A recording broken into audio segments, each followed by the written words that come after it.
जब उनकी संख्या ज्यादा है और वो खुद आ सकते हैं तो वो गैर कानूनी तरीके क्यों अपना रहे हैं सदन में। चोर तो दूसरों को भी चोर सोचेगा ना, वो खुद चोर है।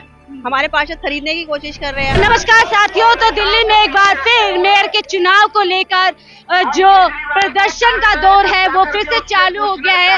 हैट्रिक लगाने की कोशिश की गई थी मेयर चुनाव की प्रक्रिया पूरी करने की, लेकिन फिर तीसरी बार वो जो चांस है जिसमें मेयर चुना जा सकता था वो एक तरीके से बिना किसी निष्कर्ष रह गए। और अब आप देख सकते हैं कि भारतीय जनता पार्टी के लोग जो है सड़कों पर है, महिलाएं सड़कों पर बात करते हैं महिलाओं से। मैम क्यों आई आप? केजरीवाल मेयर नहीं बनने दे रहे ना, इसलिए इसके लिए हम लोग यहाँ धरना दे रहे हैं कि जल्दी से जल्दी मेयर बनवाए, जिससे कि ना दिल्ली का कार्यक्रम सब चल सके अच्छे से। आप बताइए मैम, क्या गैर कानूनी तरीके से आप लोग जो है सत्ता में आना चाहते हैं? आपको जनता ने नकारा है। गैर कानूनी तरीके से हम कर रहे हैं, आपने ये डिसीजन कैसे ले लिया? आप पर आरोप लगा रही है आम आदमी पार्टी। तो विपक्ष की पार्टी है, वो हम पे आरोप ही लगाती है। जब उनकी संख्या ज्यादा है और वो खुद आ सकते हैं तो वो गैर कानूनी तरीके क्यों अपना रहे हैं सदन में? वो सदन में हंगामा खुद करते हैं, वो आरोप हमारे ऊपर लगा रहे हैं कि हमने पार्षद खरीद लिया है। अरे आप वोट देने दीजिए ना, जब लॉज बने हुए हैं और नॉमिनेटेड पार्षद भी वोट दे सकते हैं तो पहले उन्होंने इस बात पे हंगामा किया कि नॉमिनेटेड पार्षद वोट नहीं देना है। फिर उन्होंने दूसरी डेट ली, उसमें उन्होंने कहा कि हमारे दो पार्षद जो एमएलए हैं वो भी वोट देंगे। ये सारे गैर कानूनी तरीके तो वो अपना रहे, हमने तो कुछ अपनाया नहीं। गैर कानूनी तरीके से आम आदमी पार्टी जो है सत्ता में जो है अपना मेयर बनाने की कोशिश करे। कुछ और महिलाओं से बात करूंगी। मैम क्यों बार बार जो है दिल्ली का मेयर चुनाव रद्द हो जाता है और आप लोग सड़कों पर आ जाते हैं? दोनों एक दूसरे पे आरोप प्रत्यारोप का दौर चालू कर देते हैं। आम आदमी पार्टी से पूछेंगे कि हम तो चाहते हैं, और सबसे बड़ी बात वो ये कहते हैं कि हमारे पास बहुमत है। अगर बहुमत है तो किस चीज से डर रहे हैं, क्यों नहीं होने देते हैं वोटिंग? हमेशा वही ये सारी चीजें अड़ंगे डालते हैं। उनके जो पार्षद है वो हंगामा करते हैं और जनता के साथ साथ हम भी परेशान होते हैं। वो कह रहे हैं भाजपा जो है चोर दरवाजे से सत्ता में आने में माहिर है और उन्हें कहीं ना कहीं यही डर है। नहीं, बिल्कुल भी नहीं, वो बिल्कुल गलत कह रहे हैं। चोर तो दूसरों को भी चोर सोचेगा ना, वो खुद चोर है। हमारे पार्षद खरीदने की कोशिश कर रहे हैं। कल प्रेस कॉन्फ्रेंस में हमने ये सारी चीजें हमने बताई भी है। चलिए देखिए, फिर से वही आरोप कि खुद आम आदमी पार्टी चोर है। बहरहाल उस तरफ से आप अगर बात करेंगे तो आपको ये सुनाई देगा कि भारतीय जनता पार्टी चोर है, चोर दरवाजे से सत्ता में आना चाहती है। क्या ऐसा ही है? जी ऐसा है, हमें तो मेयर चाहिए। इलेक्शन हो ही नहीं पा रहे, हमें तो चाहिए मेयर बन जाए, चाहे कहीं का भी बने, काम होना चाहिए। हम क्यों नहीं मेयर चुनाव पूरा हो पा रहा है? हैट्रिक लगाने की कोशिश सदन में की गई थी, वो भी रद्द कर दी। आप ये तो आप पार्टी से पूछिए, जब उनके पास पूरी है मेजोरिटी तो क्यों नहीं बनने, बना देना फटाफट। फिर बीजेपी पे क्यों बैठे हुए हैं वो? उन्हें डर है कि अगर इलेक्शन होगा तो हमारा बीजेपी मेयर बनेगा, और वो चाहते नहीं है कि मेयर बने। ऐसा क्या खेल पर्दे के पीछे हो रहा है कि मेजोरिटी उनके पास है और डर है उन्हें कि आप जो है सत्ता बना रहे हैं? उन्हें बहुत डर है ना, क्योंकि जब जब इलेक्शन की बात होती है वो हंगामा करते हैं, हमेशा हंगामा हंगामा हंगामा। उनके अलावा उन्हें कुछ नहीं आता।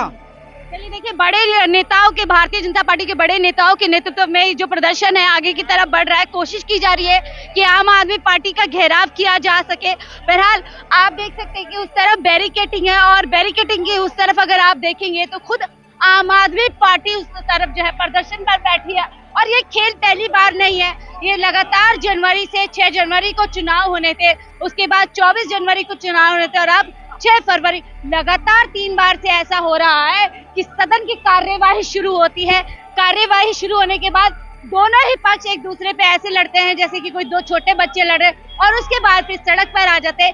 इस बीच में बड़ा सवाल कि दिल्ली की जनता को आखिर कब तक नुकसान सहना पड़ेगा? जब तक आपकी पार्टी सीधे से चलेगी नहीं तब तक आंदोलन जारी रहेगा ये। और वो भी नहीं चाहते मेयर बने, इसलिए बार बार उल्लंघन करके चुनाव को रोक देते। आपको क्यों लग रहा है वो नहीं चाहते मेयर बने? इसलिए कि उनकी जब मेजोरिटी है तो चुनाव क्यों नहीं होने देते? चुनाव में मालूम पड़ जाएगा किसकी मेजोरिटी है किसकी नहीं है। तो अभी हमारी तो स्पष्ट है कि बीजेपी की मेजोरिटी वहाँ नहीं है। वो कह रहे हैं कि भारतीय जनता पार्टी एक्सपर्ट है चोर दरवाजे से सत्ता में आने पे, और कहीं ना कहीं यही डर उन्हें सता रहा है। तो डर के कारण हम तो नहीं है ना, उनकी अपने मन की बात है, उसमें हम क्या कर सकते हैं? हमारा मानना है कि सीधे से चुनाव की जो प्रक्रिया है कानून के उनको करने देना चाहिए, और ताकि चुनाव हो और दिल्ली को मेयर मिल सके। धरना प्रदर्शन आखिरकार मैम कब तक चलेगा? कब दिल्ली को मेयर मिलेगा? एक बात बताओ, जब मेजोरिटी होने के बाद भी वो डर रहे हैं तो इसका मतलब क्या है कि दाल में काला है? उसी तरफ से दाल में काला है, यहाँ कुछ नहीं है। ये उनको सोचना पड़ेगा कि वो क्या कर रहे हैं। उधर देखिए आप नारेबाजी लग रही है और लोग देखिए वहां पे बैरिकेटिंग के ऊपर चढ़ गए और लगातार नारेबाजी की जा रही है आम आदमी पार्टी के खिलाफ कि किस तरीके से वो बार बार जो है जनता का समय बर्बाद किया जा रहा है और जनता को जो है बार बार एक तरीके से लारा लप्पा दिया जा रहा है कि इस बार दिल्ली को मेयर मिल जाएगा। मैम, दिल्ली को मेयर आखिर कब तक? जी, बस यही हमारी मांग है कि कल नहीं, आज नहीं, अभी दीजिए। ये इसी के लिए तो हम यहाँ पर प्रोटेस्ट कर रहे हैं, क्योंकि आम आदमी पार्टी नहीं बनने दे रही है। हमें नहीं पता उसके पीछे उनकी मंशा क्या है। शायद उनके अंदर उनको शंका है कि उनके पार्षद जो है उनके साथ नहीं है और हमारा जो कैंडिडेट है वो जीत जाएंगे। इसीलिए लगातार तीनों बार ऐसे न ऐसे कोई ना कोई ऑब्जेक्शन करते हैं जिसका कोई मुसर पैर नहीं होता और इलेक्शन को टालते हैं। तीसरी बार हम देख रहे हैं सदन में तीसरी बार लड़ाई होती है, दोनों गुट आपस में लड़ने के बाद जो है सड़कों पर आ जाते हैं और नारेबाजी। देखिए, हमारी तरफ से कोई लड़ाई नहीं होती है। वो स्वयं ही ऐसे ऑब्जेक्शंस रेज करते हैं कि जिनके कारण वो खुद ही उसके बाद हल्ला करते हैं, क्योंकि पीठासीन अधिकारी उनकी वो बात मानते नहीं है। जो वैलिड है, जो इलीगल बात नहीं है, तो उसको वो कैसे मान लें। तो इसलिए वो उसी के ऊपर पर बड़ा आरोप लगाया जाता है कि आप लोगों को राजनीतिक फायदा पहुंचाने की। वो तो आम आदमी पार्टी का जिस दिन से वो सरकार में आई हैं, आप देखते हैं वो लगातार उनका एलजी से यही चलता रहता है, क्योंकि उनको आदत नहीं है। उनको अपने ऊपर किसी अंकुश की, किसी विरोध की, किसी विपक्ष की शायद आदत नहीं है और केवल एक्यूजेशंस, केवल इल्जाम लगाना, यही उनकी कार्यशैली है। बड़ी बात इस तरफ से आ रही है कि केजरीवाल का कुछ और काम नहीं सिवाय आरोप लगाने के, और लगातार आप देखिए नारों की आवाज सुन सकते हैं। ये कोशिश की जा रही है कि भारतीय जनता पार्टी आम आदमी पार्टी के खिलाफ इतनी जोर से नारे लगाए कि उनका जो नजदीक में ऑफिस है वहां तक आवाज पहुंच सके। सवाल बड़ा है कि आखिरकार इस तू-तू मैं, इस तकरार में जो दिल्ली की जनता है उसका नुकसान कब तक?